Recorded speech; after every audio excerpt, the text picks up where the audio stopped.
Welcome to Heritage Acres Homestead. I'm Chas. Here you'll find our family as we strive to live a life that pleases the Lord. We do our best to make the most out of what we've been given, so we'd like to invite you to come along and join us on our journey.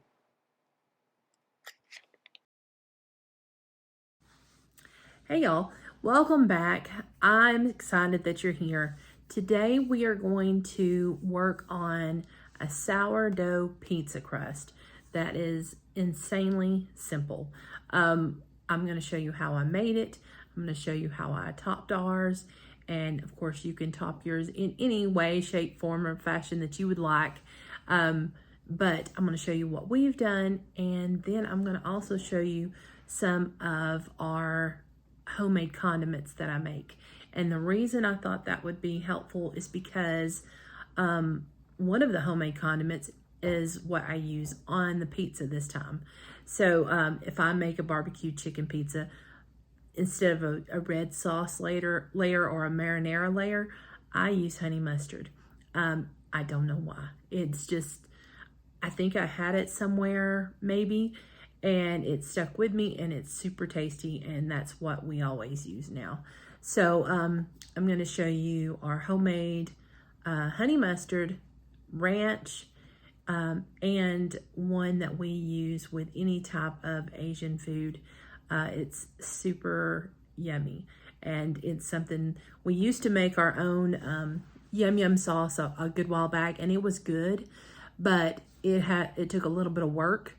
This is, I think, 4 ingredients, and it's delicious, and it's what we go to every time if we're going to have a stir fry or egg rolls or sushi. Everybody's like, do we have the spicy mayo?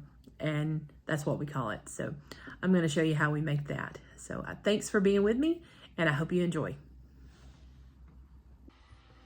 To me, one of the smartest things you can do to save some money, to save some time, and to have some good food available at pretty much any time is to keep a good amount of sourdough starter going.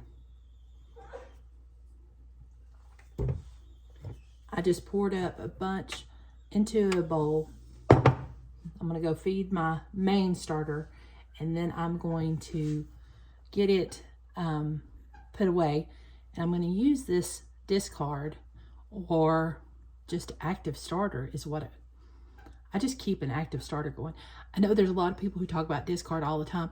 My discard is just extra starter that I keep going, and I'm going to use that to bake us a pizza for lunch today. Hey there y'all, so we are going to make a sourdough pizza.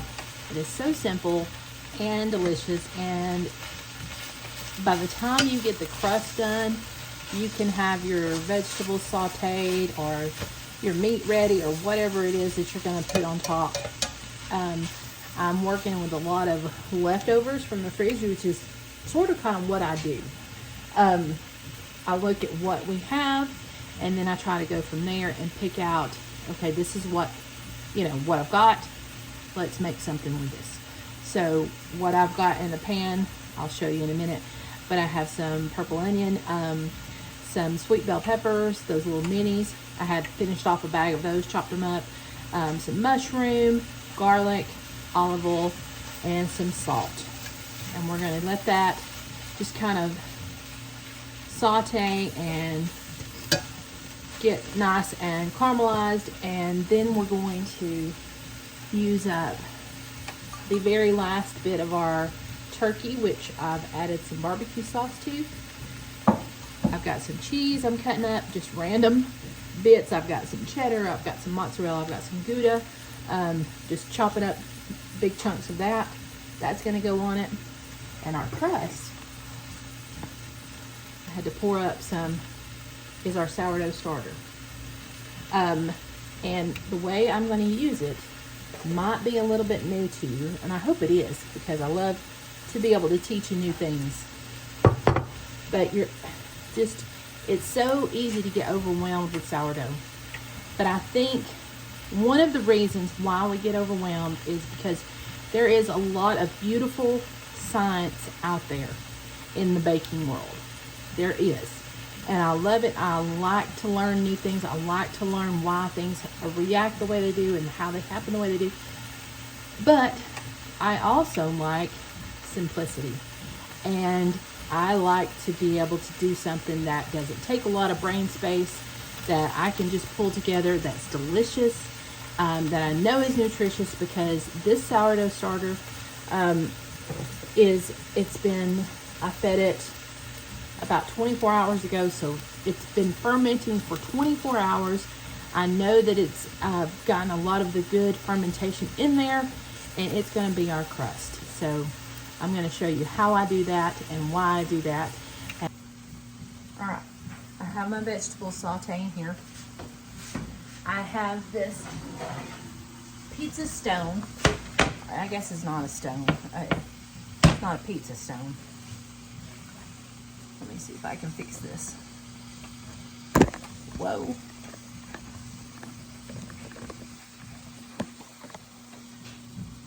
Technical difficulties. You know what? I'm going to leave it like that because it shows. All right, this has been in the oven at 400 degrees, and I'm going to add a bit of olive oil to it.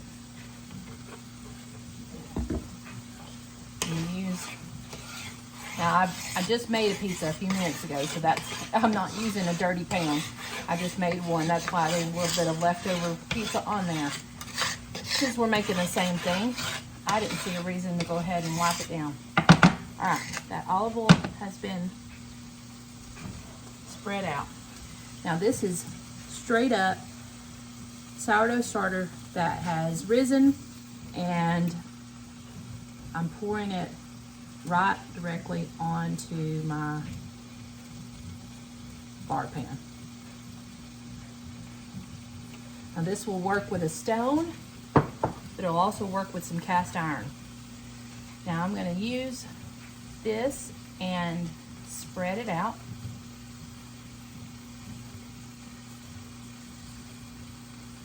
So see, a lot of times you'll see recipes out there and they're like, you know, you're gonna take a half cup of starter and you're gonna add it to this and this and this, and then you're gonna let it ferment on the counter for, you know, so many hours, and then put it in the fridge for so many hours, and that is great. And there's some really great recipes like that. But sometimes I need something today, like right now. You know, something's made me run behind. I'm in a hurry. Let's get this going.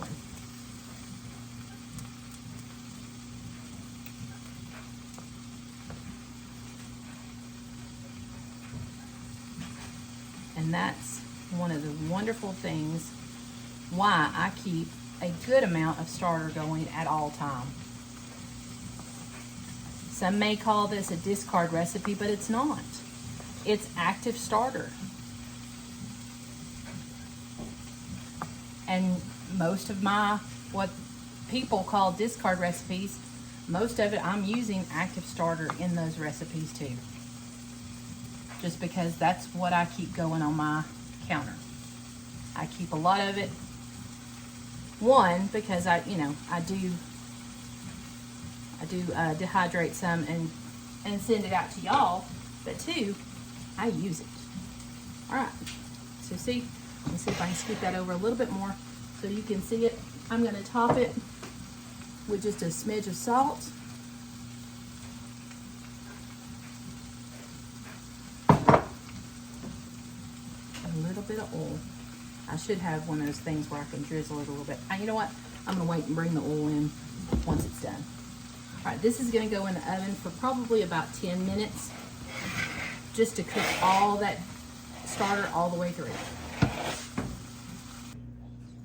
All right, so I just pulled this out of the oven. And remember, it's hot. I want to show you with my knife. See how I can pick the crust up. So it's not just going to be stuck to the pan, which is so nice. It's like a real crust. Now, for this, hello. So for this barbecue pizza, this is how we make it. And it's just delicious. And You make it how you want, but I'm going to show you how we do it. So once the crust is mostly cooked, like, you know, it's not perfectly browned or anything, but it's cooked through, we're going to add honey mustard. That's our first layer. That's our sauce layer for this. And we always make our own honey mustard. And I'll show you how to do that in just a little bit. We'll kind of backtrack it. But this is our sauce for the pizza rather than a red marinara sauce. We use this. But again, you use what you like. That's the beauty of it. Okay, all right. That's plenty of that. Now we're gonna add the barbecue. And now, like I told everyone on Instagram, this was the last of the turkey that I made last week, and was planning on doing barbecued pizza this weekend, but it didn't happen because we were invited to go over to game night one night, and then on Saturday I had a lot of other things that came up, so I couldn't make it. So we're having it tonight. I don't want to overly dress the pizza, but we're the kind of people that like to know if it's barbecue pizza, we want some barbecue on it. Now I'm gonna go wash my hands because I just made a mess. All right, now we're gonna add some of these vegetables, and the pan is still hot. So the vegetables are hot, so I'm gonna just try to add them on with the spatula here.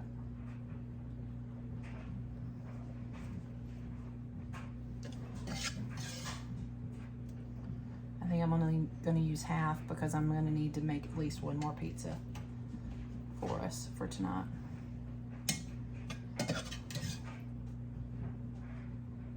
At least one, maybe two.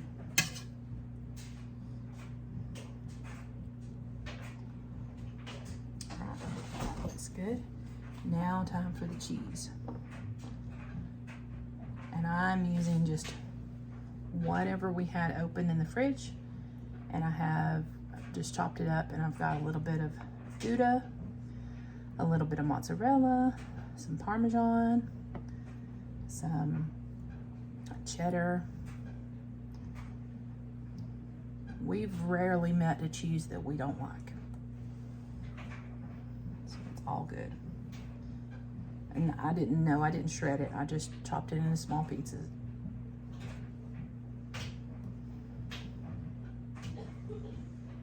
If you look over on Instagram, you'll see where I made one earlier that I tried to make in the shape of a heart.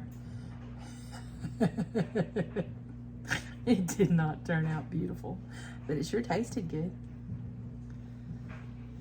All right.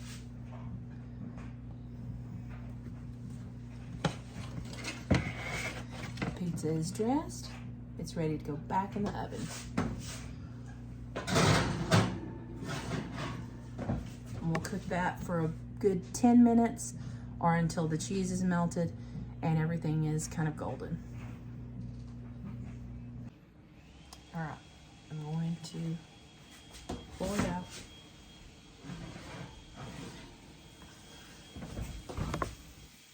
Man, oh man. That is going to be delicious. Now, I'm going to make another one.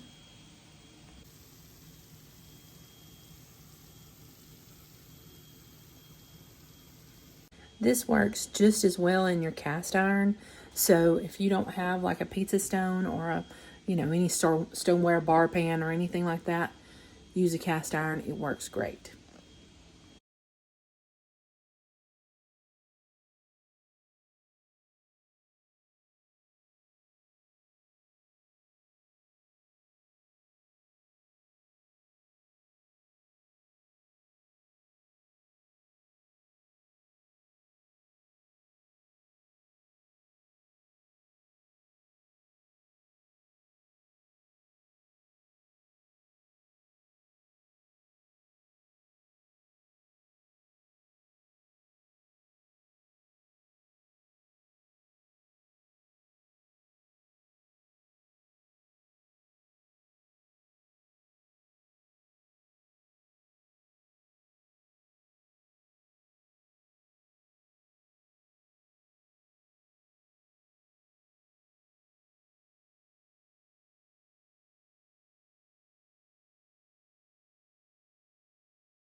So for the ranch and the honey mustard, I do not have a video, but I do have your recipe.